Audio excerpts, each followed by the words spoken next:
الحمد لله نحمده ونستعينه ونستغفره ونعوذ بالله من شرور أنفسنا ومن سيئات أعمالنا من يهده الله فلا مضل له ومن يضلله فلا هادي له ونشهد أن لا إله إلا الله وأشهد أن محمدا عبده ورسوله وأن الله تعالى في القرآن الكريم وفي القرآن المجيد قال أعوذ بالله من الشيطان الرجيم بسم الله الرحمن الرحيم إن الصلاة تنهى عن الفحشاء والمنكر وقال رسول الله صلى الله عليه وسلم الصلاة عماد الدين ربي اشرح لي صدري ويسر لي أمري واحلل عقدة من لساني يفقهوا قولي எல்லா புகழும் ஏக இறைவனாகிய அல்லாஹ் ஒருவனுக்கு மட்டுமே உண்டாகட்டுமாக.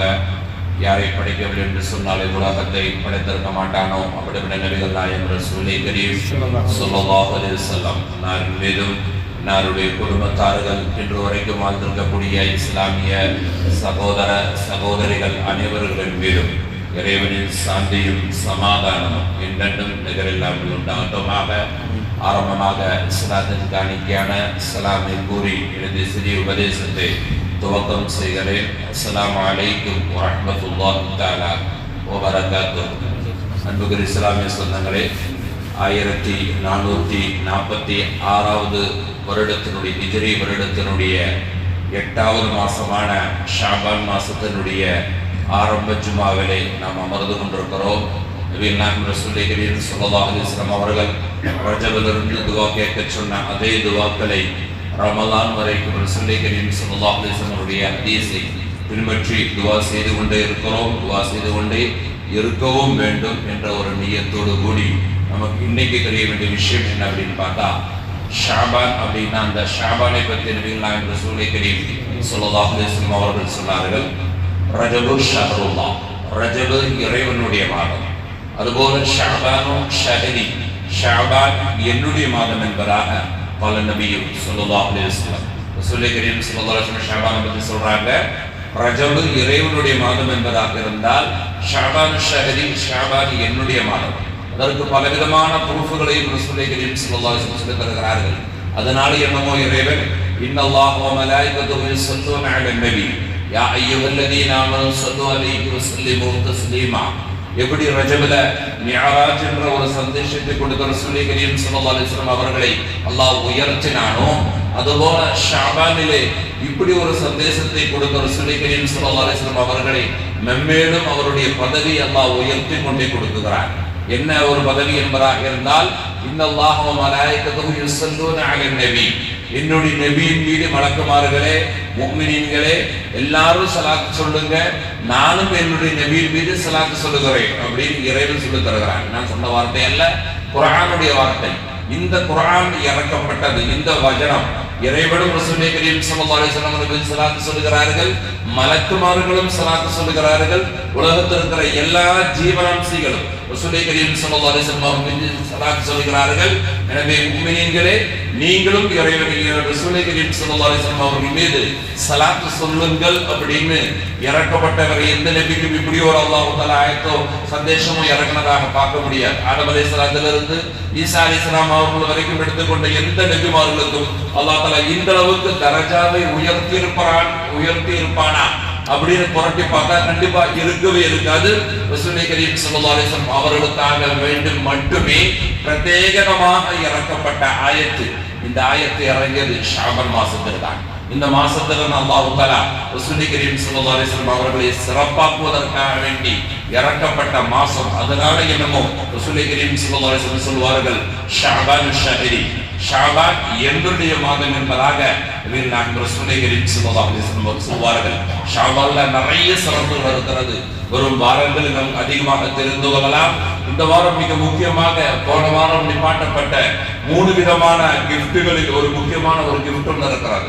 அதுதான் அஸ்ஸலாத் என்பதாக சொல்வார்கள், தொழுகைகள். அல்லாஹ் தஆலா இறைவனை வணங்குவதற்காக வேண்டி ஏற்படுத்தப்பட்ட பல இபாதத்துகளில் மிக முக்கியமான ஒரு இபாதத்து தான் தொழுகை என்பதாக சொல்லலாம். தொழுகை என்பதாக இருந்தால் அது நம்முடைய காலத்தில் நமஸ்காரம் என்பதாகவும் அல்லது நிஸ்காரம் என்பதாகவும் பலவிதமான பேரில் அறியப்படுகிற இறைவனுக்கு முன்னால் மட்டுமே தலைகுனிவோம் என்று மந்திர சொல்லை அடங்கி இருக்கக்கூடிய இந்த இபாதத் வேறு எந்த இபாதத்துக்கும் இல்லாமல் ஒரு பிரத்யேகமான ஒரு தன்மை இந்த ஸலாத் அப்படிங்கிற விஷயத்துக்கு இருக்கிறது.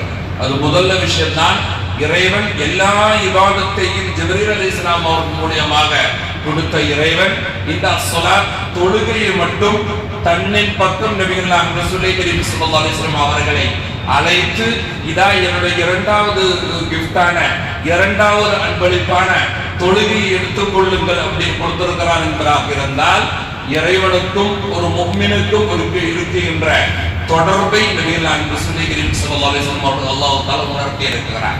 நேரடியாக தொழுகை என்பது எனக்கும் அவனுக்கும் சம்பந்தப்பட்ட விஷயம்.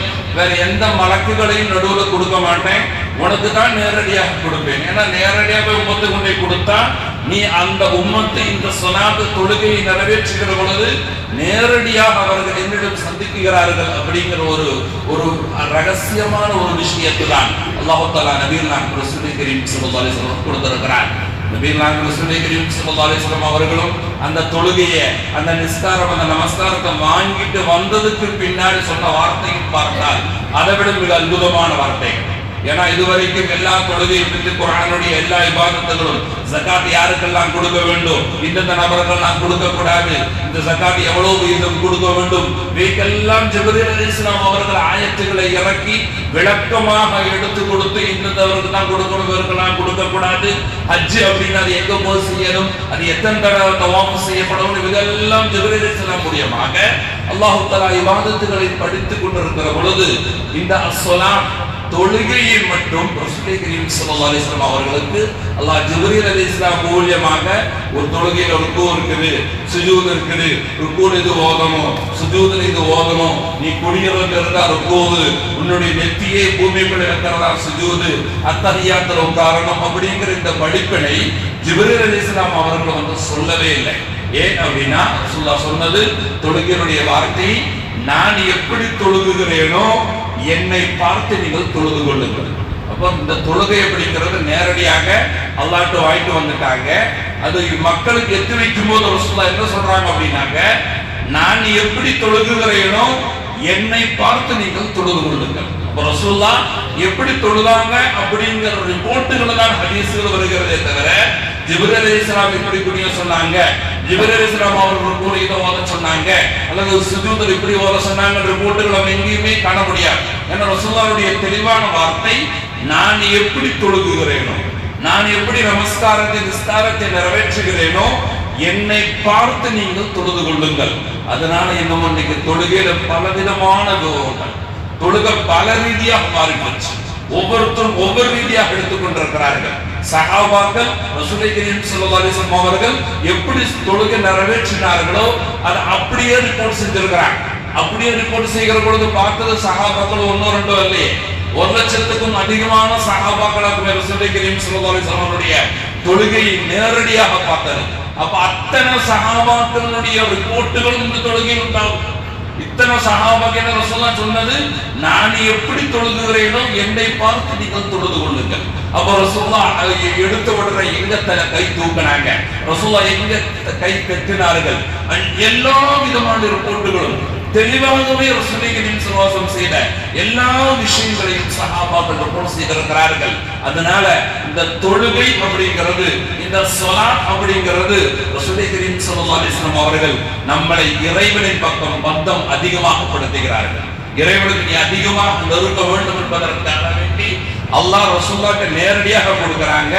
அந்த ஸலாத்தை வாங்கிய ரசூலுல்லாஹி ஸல்லல்லாஹு அலைஹி வஸல்லம் அவர்கள் உம்மத்தை பார்த்து சொல்றாங்க, நான் எப்படி தொழுகிறேனோ அதை பார்த்து நீங்க அப்படி தொழுது கொள்ளுங்கள். ஏன்னா தொழுகையினுடைய எல்லா நிலைமைகளையும், நிற்பதாக இருந்தாலும் குளிவதாக இருந்தாலும், உங்களுடைய நெற்றியையும் மூக்கையும் பூமியின் பக்கம் சாய்வதாக இருந்தாலும், ஒவ்வொரு மிருகங்களும் அல்லது ஒவ்வொரு படைப்புகளும் செய்யக்கூடிய இபாதத்துகளை மொத்தமாக அல்லாஹ் தஆலா மனித சமுதாயத்துக்கு ஒரு தொழுகை அப்படின்னு நம்ம கையில கொடுத்திருக்கிறான். கையும் காலும் இல்லாத ஒரு மனிதன், ஒரு மிருகம் அல்லது ஒரு இனம் எப்படி இறைவனுக்கு சுஜூது செய்யும் அப்படின்னா தன்னுடைய நெற்றியை கீழே வச்சு இறைவா உனக்கு நான் சுஜூது செய்கிறேன் அப்படி வணங்கும். அதை நம்ம அல்லாஹ் தஆலா தொழுகையை சுஜூதாக எடுத்துக்கொண்டு வந்திருக்கிறான். அதே காலில்லாத இனம் எப்படி இறைவனுக்கு முன்னால் வணக்கம் என்பதாக இருந்தால் தன்னுடைய உடம்பையும் பூமியையும் சேர்த்து தன்னுடைய முதுகையும் சேர்த்து இறைவனுக்கு முன்னால் குனிந்த கால் இல்ல எனக்கு இப்படிதான் குனிய முடியும் என்பதை குறித்து இறைவனுக்கு முன்னால் சுஜூது செய்யும். அப்படிப்பட்ட இனங்களும் இருக்கிறது, அப்படிப்பட்ட ஜீவராசிகளும் இருக்கிறது. அதை பார்த்து அல்லாஹ் தஆலா நமக்கு ஒரு கோரும் இதை நீ பெற்றிக்கோ. இப்படி தொழுகையினுடைய அம்சங்கள் முழுவதுமே இறைவனுக்கு மட்டும்தான் நாம் கட்டுப்படுகிறோம். இந்த விஷயங்களில் இறைவன் அல்லாத வேற யாருக்கும் செய்யவே கூடாது. அதுதான் உம்மத்தினுடைய மிக முக்கியமான ஒரு விஷயம். தொழுகையினுடைய எந்த செயல்பாடுகளும், அது ருக்குவாக இருக்கட்டும், அது சுஜூதாக இருக்கட்டும், எந்த செயல்பாடுகளும் சரி, எந்த அமல்களும் சரி, தொழுகை நடத்தக்கூடிய எந்த அமல்களும் இறைவனுக்கு முன்னால் அல்லாமல் வேறு எந்த ஒரு பிம்பங்களோ அல்லது வேறு எந்த விதமான உயிரினங்களோ அல்லது வேறு எந்த விதமான மனிதர்களுக்கு முன்னாடியோ செய்யவே கூடாது. அது அனுமதிக்கத்தக்கதல்ல. இறைவனுக்கு மட்டுமே பொருத்தமான ஒரு இபாதத்து தான் இந்த ஸலாத் தொழுகை அப்படிங்கிறது. இந்த 5 நேர தொழுகையை பற்றி இமாம்கள் பேசுகிறார்கள். எப்படி இந்த ஃபஜ்ர் தொழுகைன்னு வந்துச்சு, எப்படி லுஹர்னு வந்துச்சு, எப்படி அஸர்னு வந்துச்சு, எப்படி மக்ரிப்னு வந்துச்சு, எப்படி இஷான்னு வந்துச்சு அப்படி நீங்க குர்ஆன்ல திருப்பி பார்த்தீங்கன்னாங்க ஃபஜ்ர் என்ற வார்த்தையோ சில வக்துகளுடைய நேரத்துல இருக்கும், ஆனா அந்த வக்து தொழுகையினுடைய நேரத்தை காமிக்காது. இது பகலுடைய வேளையில் அல்லாஹ் தஆலா சொல்வான் வல் ஃபஜ்ர் வலயாலின் அஷ்ர், ஃபஜ்ரின் மீது சத்தியமாக அப்படின்னு புலர்ச்சியின் மீது சத்தியம் போடுவான். இது போல ஃபஜ்ருடைய வேளைகளோ அந்த நேரத்தில் ஃபஜ்ர் தொழுகை, லுஹர் நேரத்தில் லுஹர் தொழுகை, அஸர் நேரத்தில் அஸர் தொழுகை, மக்ரிபினுடைய நேரத்தில் மக்ரிப் தொழுகை. இந்த தொழுகைகளை குர்ஆனில் நீங்கள் எங்கு திரும்பி பார்த்தாலும் கிடைக்கவே கிடைக்காது. இவை அனைத்துமே ஹதீஸுகளாக தான் நாம் தேட வேண்டும். இவை எல்லாம் ஹதீஸுகளாக தான் நாம் தேட வேண்டும். ஃபஜ்ர் எந்த நேரத்தில் தொழுகணும், லுஹர் எந்த நேரத்தில் தொழுகணும், அஸர் எந்த நேரத்தில் தொழுக வேண்டும், மக்ரிப் எந்த நேரத்தில் தொழுக வேண்டும், இஷா எந்த நேரத்தில் தொழுக வேண்டும். இவையெல்லாம் ஹதீஸுகள் நிறைய தெளிவாக വ്യക്തமாக வந்திருக்கிறது. எனவே இமாம்கள் சொல்லித்தருகிறார்கள் ஃபஜ்ர்ல எதுக்காண்டி 2 ரக்காத் ரசூலுல்லாஹி கரீம் ஸல்லல்லாஹு அலைஹி வஸல்லம் தொழுதார்கள் தெரியுமா? ஹஸரத் ஆதம் அலைஹிஸ்ஸலாத்து வஸ்ஸலாம் ஆதம் அலைஹிஸ்ஸலாத்து வஸ்ஸலாம் தான் செய்த பாவத்தை அறிந்து இறைவனுக்கு பலவிதமான துஆ செய்தார்கள். என்றாலும் அல்லாஹ் தஆலா நீ இங்க இருக்க தகுதி இல்லை, பூமிக்கு போ என்பதாக அனுப்பினார்கள். ஆதம் அலைஹிஸ்ஸலாம் பூமிக்கு வந்து இறங்கின உடனே இறைவனுக்கு நன்றி செலுத்தும் வண்ணமாக 2 சுஜூதுகளை செய்தார்கள். அதுதான் நமக்கு ஃபஜ்ருடைய தொழுகை 2 ரக்காத் என்பதாக தீர்மானிக்கப்பட்டது. அப்போ நம்ம ஃபஜ்ர் 2 ரக்காத் தொழுவோம், ஆதம் அலைஹிஸ்ஸலாத்துடைய சுஜூத் எப்படி பெற்றுவோம். அடுத்தது லுஹர் தொழுகை எப்படி நமக்கு ஏற்படுத்த செய்யப்பட்டது தெரியுமா? ஹஸரத் அய்யூப் நபி அலைஹிஸ்ஸலாம் அவர்கள் நமக்கு சரித்திரம் சொல்ல வேண்டிய தேவைகள் அவ்வளவு இந்த சரித்திரம் ஞாபகப்படுத்தி இருக்கிறேன். அய்யூப் அலைஹிஸ்ஸலாம் அவர்களைப் போல நோயினால் அவதிப்பட்ட ஒரு நபி, அத ஒரு மனிதன் அப்படின்னு சொல்லலாம். இந்த பூமியில வேற யாரும் இல்லை. உடம்புல எல்லாம் புண்ணாகும்.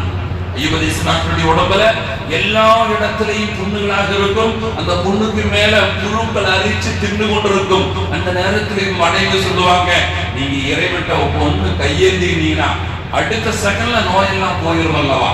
அப்போ அய்யூப் அலைஹிஸ்ஸலாம் சொன்ன ஒரு வார்த்தை, கொடுத்த இறைவனுக்கு தெரியும் அதை ஷிஃபா செய்வதற்கு. நான் அவன்கிட்ட கேட்கிறேன், கொடுத்த இறைவனுக்கு தெரியும் அதை ஷிஃபா செய்வதற்கு அப்படின்னு சொன்ன மறுபடி சொன்ன அய்யூப் அலைஹிஸ்ஸலாம் அவர்கள் அந்த நோயிலிருந்து அல்லாஹ் தஆலா பரிபூர்ணமாக நிவாரணை கொடுத்தான். இறைவனுக்கு நன்றி செலுத்திய வண்ணமாக ஹஸரத் அய்யூப் அலைஹிஸ்ஸலாம் அவர்கள் 4 சுஜூதை செய்தார்கள். அதுதான் நமக்கு லுஹரா நிர்ணயிக்கப்பட்டிருக்கிறது.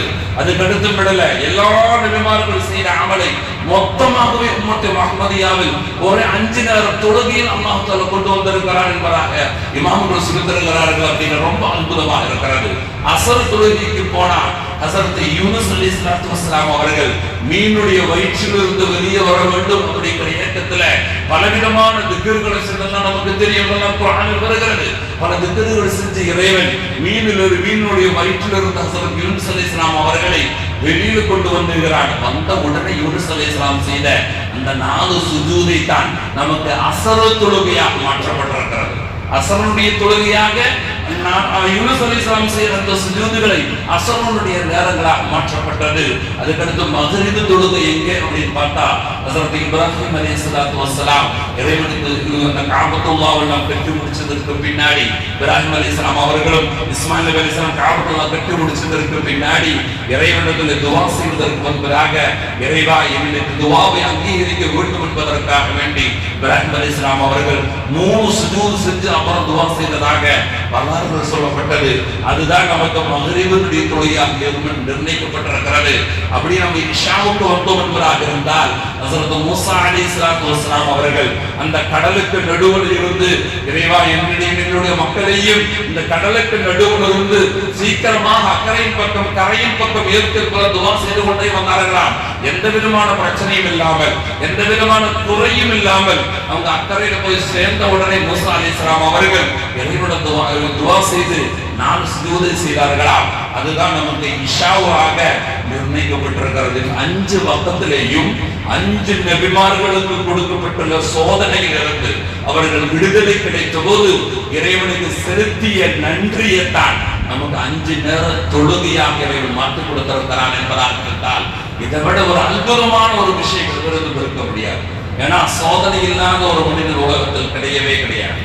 எந்த மனிதனாக இருந்தாலும் எந்த மக்களே இருந்தாலும் சரி, சோதனை இல்லை அப்படிங்கிற மனிதர்கள் யாருமே கிடையாது. நம்ம நிறைய நபர்கள் சொல்கிறோம், நான் 5 நேரம் கரெக்டா தொழுகிறது தலையை ஆட்டிக்கொண்டு நம்மளுடைய கோளர்களை உயர்த்தி கொண்டு சொல்கிறோம். சற்று சிந்திச்சு பாருங்கள், நீ 5 நேரம் தொழுகிறதுனால எல்லா விவாதத்தும் முடிஞ்சு போச்சான். ஆனா அந்த தொழுகைகளை நாம் எப்படி தொழுகிறோம் அப்படிங்கிற நியத்தை எடுத்துக்கொண்டால் ரொம்ப அற்புதமாக இருக்கும். யூசுப் ரஹ்மத்துல்லாஹி அலைஹி அவர்களிடம் ஒரு ரிப்போர்ட் போகிறார்கள். ஆசிப் அப்படிங்கிறவர் எந்த நேரம் அவர் தன்னுடைய மக்களுக்கு உபதேசம் கொடுத்தாலும் ஜுஹுது அப்படி என்பதாக பத்தி நிறைய பேசுறார். என்ன அப்படின்னா, உலகம் வேண்டாம், நமக்கு நாளை மறுபடி இருக்கிறது, உலகம் தேவையில்லை, உலகத்தை தூக்கி எறிங்க, இதுதான் ஜுஹுதுன்னு சொல்லுவாங்க. இதை பத்தியே பேசிக்கொண்டே இருக்கிறாரு. நீங்க வேற ஏதாச்சும் பேசுறதுக்கு அவருக்கு உபதேசம் செய்யலாம் அப்படின்னு யூசுப் ரஹ்மத்துல்லாஹி அவர்களிடம் சில மக்கள் ஒரு கோரிக்கை வைக்கிறார். என்ன கோரிக்கை? நம்முடைய இமாம் எந்த நேரம் பார்த்தாலும் ஜுஹுது, பூமி வேண்டாம், பூமி அழிய போகிறது, இறைவனுக்கு மட்டுமே எந்த நேரம் ஜுஹுதுடைய வார்த்தையை நிறைய பேசிக்கொண்டே இருக்கிறாரு. கொஞ்சம் வேற ஏதாச்சும் பேசுறதா நீங்கள் உபதேசம் கொடுக்கலாம் அல்லவா அப்படி இமாம் யூசுப் ரஹ்மத்துல்லாஹி அவர்களிடம் பேசுறதுக்கு பராதி கொடுக்கிறாங்க மக்கள். அப்ப யூசுப் அலைஹிஸ்ஸலாம் அவர்கள் சொன்னார்களாம், நான் பேசுறேன், ஆனா அவர் தொழுகை எப்படி தொழுகிறார் அப்படின்னு அவர் இன்டர்வியூ எடுக்க வேண்டியிருக்கிறார். அந்த தொழுகை அவர் நான் சொன்ன மாதிரி அல்லது நான் நினைத்ததை போல இஸ்லாசாக தொழுகிறார் என்பதாக இருந்தால் தாராளமாக அவர் எந்த நேரமும் சுஹது பத்தி பேசுறதும் அதில் எந்த விதமான கருத்து வேற்றுமையும் இல்லை அப்படின்னு யூசுப் ரஹ்மத்துல்லாஹி சொல்லியிருக்கிறார். அதாவது எந்த நேரம் பார்த்தாலும் அல்லாஹ் பத்தி பேசுறவன் தொழுகையில கரெக்டாக இருக்கணும் என்பதை சொல்கிறார் யூசுப் ரஹ்மத்துல்லாஹி. தொழுகையில கரெக்டாக இருக்கணும், அவர்களை நான் பேச வேண்டும் அப்படின்னு சொல்லி ஆசிரியரிடம் பேச ஆரம்பிக்கிறார். நீங்க எப்படி தொழுதற்காக நிற்கிறீங்க, எப்படி தொழுகிறீங்க, எப்படி நமஸ்காரம், உங்களுடைய நிஸ்காரம், உங்களுடைய தொழுகை எப்படி இருக்கிறது அப்படின்னு சொன்னார்களா. ஒரு தொழுகை எப்படி இருந்தது என்ற கேள்வி. அப்ப இந்த ஆசிரியர் தெளிவாக விளக்குகிறார், நான் இமாமத்தில் போய் நின்று, நான் என்னுடைய முஸல்லாவில் போய் நின்று தக்பீர் கட்டுகிற பொழுது முதல் நியத்து நான் வைக்கிறேன், காபத்துல்லாவுக்கு முன்னால் நான் நின்று கொண்டிருக்கிறேன். தொழுகைக்காக இருக்கும்போது முதல் நம்மளுடைய நிர்ணயம் எப்படி இருந்தது? காபத்துல்லாவுக்கு முன்னால் நின்று கொண்டிருக்கிறேன். வலது புறத்தில் சொர்க்கம் இருக்கிறது, இடது புறத்தில் நரகம் இருக்கிறது, எனக்கு பின்னால் மலக்குல் மௌத் இருக்கிறது. அவருடைய சிந்தனையை பாருங்க. ஒரு ஆசிரியர் சொல்லுகிற வார்த்தை, தொழுகைக்காக தக்பீர் கட்டுகிற பொழுது காபத்துல்லாவுக்கு முன்னால் நான் நிற்கிறேன், என்னுடைய வலது புறத்தில் சொர்க்கம் இருக்கிறது, என்னுடைய இடது புறத்தில் நரகம் இருக்கிறது, எனக்கு பின்னாடி மலக்குல் மௌத் ரெடியா நிற்கிறார். அப்ப என்னுடைய இந்த காபத்துல்லாவுக்கு முன்னால் தொழுகிற பொழுது எந்த இஹ்லாஸோட நிக்கிறேன் அப்படிங்கிற ஒரு விஷயத்தை ஆசிரியர் சொன்ன உடனே யூசுப் ரஹ்மத்துல்லாஹி அவருக்கு ரொம்ப அற்புதமாச்சு. பரவாயில்ல தொழுகை. அதுக்கப்புறம் அவர் சொல்லி தருகிற ஆசிரியர் சொல்கிறார், தொழுகையில ஒவ்வொரு கூண்டும் ஒவ்வொரு சுஜூதும் செய்கிற பொழுது இறைவனை புகழ்ந்தவாறு இறைவனுடைய தஜல்லியாத்தை உயர்த்தியவாறு என்னுடைய ருகூவும் சுஜூதும் செய்து கொண்டிருக்கிறேன். ருகூவு சொல்கிற வார்த்தை நம்மளுடைய எல்லா தொழுகையினுடைய ருகூவாக இருந்தாலும் சுஜூதாக இருந்தாலும் எல்லாத்தையும் நம்ம சொல்கிற வார்த்தையும் உண்டு. அல்லாஹு அக்பர் அப்படின்னு அதனுடைய அர்த்தங்கள் என்ன நமக்கு தெரியுமா? அல்லாஹு அக்பர் என்பதாக இருந்தால் இறைவனே மிக பெரியவன் என்ற ஒரு வார்த்தையை சொல்லிக் கொண்டுதான் நாம் தொழுகையை துவக்கம் செய்கிறோம். அப்ப இறைவன் உலகத்துல வேறு எதுவும் இல்லை, எனக்கு அல்லாஹ் தான் பெரியவன். இதை நான் அதிகமாக மனசுல உறுத்திட்டு தான் எனக்கு ஒண்ணும் இல்லை, எனக்கு எந்த விதமான தகுதியும் இல்லை, ஒண்ணும் இல்லாதவன் இறைவன் நீதான் பெரியவன் என்ற ஒரு இஸ்லாசோடு நியத்தோடு கூடிதான் தொழுகையினுடைய ருகூகளும் சுஜூதுகளும் நான் செய்து கொண்டிருக்கிறேன். எல்லாம் முடிச்சதுக்கு பின்னாடி எல்லா ருகூகளும் சுஜூதுகளும் செஞ்சு முடிச்சதுக்கு பின்னாடி அத்தஹியாத்துல உட்கார்ந்து நாம் சலாம் கொடுக்குகிற பொழுது என்னுடைய உள்ளமும் என்னுடைய கையினாலும் நெடுங்குகிறது. சொல்லுகிற வார்த்தை வரை என்னுடைய உள்ளமும் என்னுடைய கையினாலும் நெடுங்குகிறது. என்ன நெடுக்கும்னு தெரியுமா? ஒரு சலாம் கொடுக்கிற பொழுது இறைவா நான் இஹ்லாஸான முறையில உனக்காக மட்டும் தான் நான் தொழுகிறேன். எனவே நாளைக்கு கேள்வி கேட்கிற பொழுது முதல்ல நீ தொழுது பத்தி தான் கேட்பேன். நிஸ்காரம் நமஸ்காரம் முதல் கேள்வி. அதை நான் இஹ்லாஸாக உனக்காக வேண்டி மட்டும் தான் தொழுகிறேன் என்ற ஒரு தொழுகையாக இந்த தொழுகையை மாற்று அப்படின்னு ஒரு சைடு சலாம் கொடுக்கும் போது நியத்து வைக்கிறேன். இன்னொரு சைடு சலாம் கொடுக்கும் போது அரஐத்தல்லதி சொல்லுகிற வார்த்தை என்னுடைய நினைவில் வருகிறது. ஃபவைலுல் லில் முஸல்லி தொழுகக்கூடியவனுக்கு நாசம் உண்டாகட்டும் என்ற குர்ஆனுடைய வார்த்தை என்னுடைய மனதில் வருகிறது. ஒரு சொல்லுகிறார், இறைவன் சொன்ன வார்த்தை இது. தொழுகக்கூடியவனுக்கு நாசம் உண்டாகட்டும். எப்படி தொழுகிறவன்? அல்லதீனும் யுராஊன வ யம்னஊனல் மாஊன், பிறரை பார்ப்பதற்காக வேண்டியும் அல்லது தன்னுடைய பதவியை உயர்த்துவதற்காக வேண்டியும் மக்கள் என்னை புகழ்த்த வேண்டும் என்பதற்காக வேண்டி தொழுகிறானே, அவனுடைய தொழுகை நாசம் உண்டாகட்டும் என்பதாக நாளைக்கு முகத்தில் தூக்கி எறியப்படுகிற தொழுகையாக இந்த தொழுகையை இருக்கக்கூடாது இறைவா என்பதாக சொல்லி இரண்டாவது சலாம் சொல்கிறேன் அப்படின்னு ஆசிரியர் சொன்னார்களா. அதை கேட்ட யூசுப் ரஹ்மத்துல்லாஹி ரொம்ப சந்தோஷப்பட்டார்கள். அழுதவாறு அவரை கிட்ட பிடிச்சு சொன்னாங்க, நீங்க தாராளமாக தீனை பற்றி பேசலாம், தீனை பற்றி சுஹத பற்றி தாராளமாக பேசலாம். ஒரு மனிதன் தொழுகையில் சரியாகி விட்டால் மிச்சம் எதை பற்றி வேணா பேசலாம். ஆனா நாம் எல்லாம் அதற்கு நேர் மாற்றமாக இருக்கிறோம். தொழுகையில் எந்த தக்குவாக்களும் கிடையாது. தொழுகைனா என்னன்னு கூட தெரியாது. நம்முடைய நேரங்கள் நாம் முடிஞ்சதற்கு பின்புதான் நமக்கு தொழுகை அல்லது நமக்கு ஏதாச்சும் முசீபத்து வருகிற பொழுது அதுக்கு மட்டும்தான் தொழுகை அல்லது நமக்கு வேற ஏதாச்சும் காரணம் ஏதாச்சும் விஷயங்கள் நடைபெற வேண்டும் என்பதாக இருந்தால் அதுக்கு மட்டும்தான் தொழுகை அல்லது மக்களுக்கு மத்தியிலே தெரியப்படுத்த வேண்டும் என்பதற்காக வேண்டி அதுக்கு மட்டும்தான் நமக்கு தொழுகை. ஆனா இவருடைய தொழுகை பாருங்க, தொழுகைக்கு நிற்கிற பொழுது சொர்க்கவாசியாகத்தான் நான் தொழுகை முடிக்க வேண்டும் என்ற நியத்தோடு கூடி இவர் தொழுகிறார். இவர் தாராளமாக சுஹதை பற்றி பேசட்டும் என்பதாக அதற்கு யூசுப் ரஹ்மத்துல்லாஹி அவர் சொல்லிவிட்டு போனதாக வரலாறுகள் சொல்லப்படுகிறது. இதுதான் ரசூலுல்லாஹி கரீம் ஸல்லல்லாஹு அலைஹி வஸல்லம் கொடுக்கப்பட்டுள்ள தொழுகைகள்.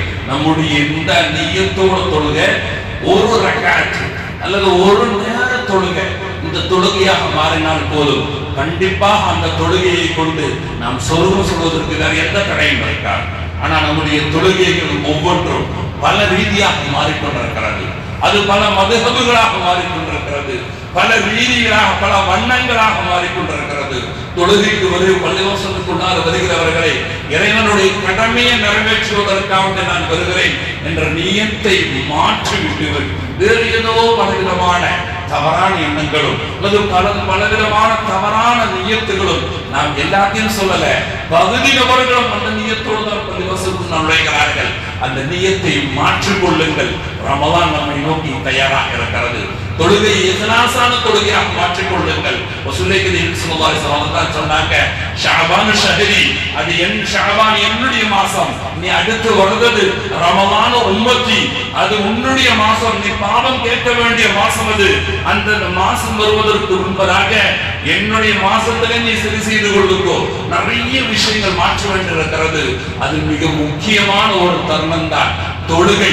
அதனால தான் அல்லாஹ் தஆலா ரஜபனுடைய கடைசி 27 ரசூலுல்லாஹி ஸல்லல்லாஹு அலைஹி வஸல்லம் அவர்களை அழைத்து பல கிஃப்ட்களை கொடுத்த இறைவன் தொழுகையும் கூட சேர்த்து கொடுத்திருக்கிறான். இதுதான் உன்னுடைய, அதுதான் குர்ஆன் ஹதீஸ் மதத்தான் எடுத்துரைக்கிறது. அஸ்ஸலாத்து இமாதுத்தீன், தீனுடைய தூணே, தீனுடைய முகப்பே, தீனுடைய உயர்ச்சியே என்ன? தொழுகலாம். தொழுகை இல்லாத முஸ்லிம் என்ற பேச்சே கிடையாது.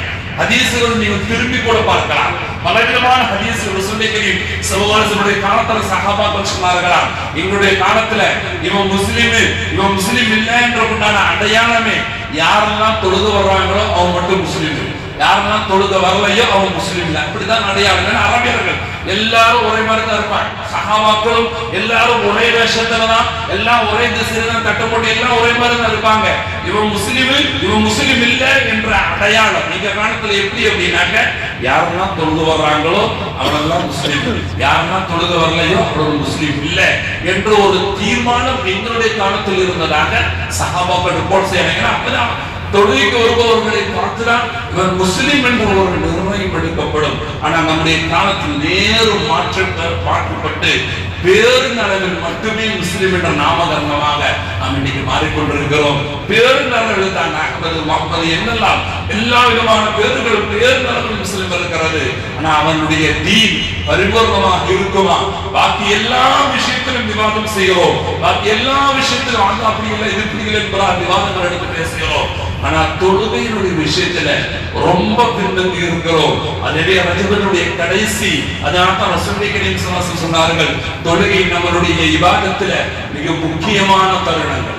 தொழுகை அப்படிங்கிறது இறைவன் கொடுக்கப்பட்டுள்ள மிகப்பெரிய பொக்கிஷங்களில் இதுவும் ஒரு பொக்கிஷம். அதனால்தான் ருகூஅலாக இருந்தாலும் சுஜூதுகளாக இருந்தாலும் ஒவ்வொரு இடத்திலும் பேசப்படுகிற திக்ர்களும் ஒவ்வொரு நேரத்தில் ஓதப்படுகிற குர்ஆனுடைய வார்த்தைகளும் ரொம்ப அருமையாக இருக்கும். ரசூலுல்லாஹி கரீம் ஸல்லல்லாஹு அலைஹி வஸல்லம் அவர்கள் சொன்னார்கள், நீங்கள் தொழுகையிலே சூரத்துல் ஃபாத்திஹா ஓதுறீங்கல்ல, இந்த சூரத்துல் ஃபாத்திஹா குர்ஆனில 30 ஜுஸு நாம சொல்றோம்.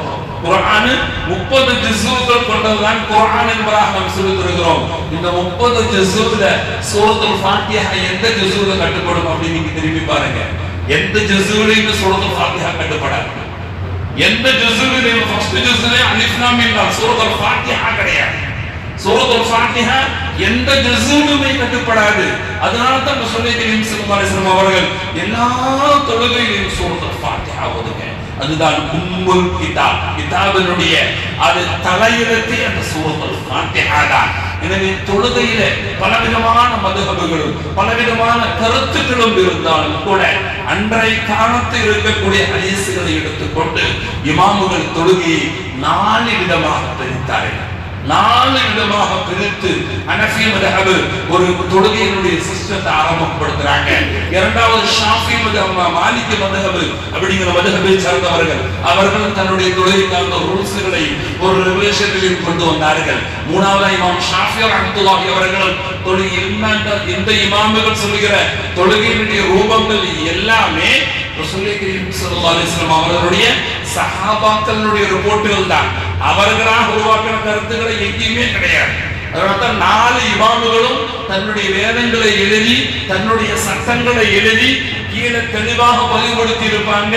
நான் சொல்லப்பட்டிருக்கிறது எனக்கு காட்டப்பட்ட ஹதீஸ், எனக்கு தெரியப்பட்ட என்னுடைய விளக்கத்திலிருந்து கிடைக்கப்பட்ட ஆயத்துக்களும் ஹதீஸினுடைய அடிப்படையில தான் இப்படிதான் நீ தொழுக வேண்டும் அப்படிங்கிற ஒரு சட்டத்தை நான் எழுதி இருக்கிறேன். அந்த ஹதீஸை போல சேர்த்து வச்சிருக்கிறேன். இந்த ஹதீஸ் அல்லாத ரொம்ப சிறப்பாக உனக்கு வேறு ஏதாச்சும் ஆதாரபூர்வமான ஹதீஸ் இருந்துச்சு அப்படின்னா என்னுடைய சிஸ்டத்தை மாற்றி வேற ஹதீஸ் நீ பின்பற்றிக்கோ, நான் ஒன்றும் சொல்ல மாட்டேன். ஆனா என்னுடைய அறிவில் எனக்கு தென்பட்ட ஹதீஸ் உங்களுக்கு முன்னால் சொல்லி அதனுடைய சட்டங்கள் இதுதான், அந்த சட்டங்களை ஃபாலோ பண்ணித்தான் நடக்க வேண்டும் என்னுடைய மதஹபை சார்ந்தவராக இருந்தால் அப்படின்னு எல்லா இமாம்களும் எழுதி வைத்திருக்கிறார்கள். இவையெல்லாம் ரசூலுல்லாஹி கரீம் ஸல்லல்லாஹு அலைஹி வஸல்லம் அவர்கள் செய்து பிரவர்த்தனம் தான்.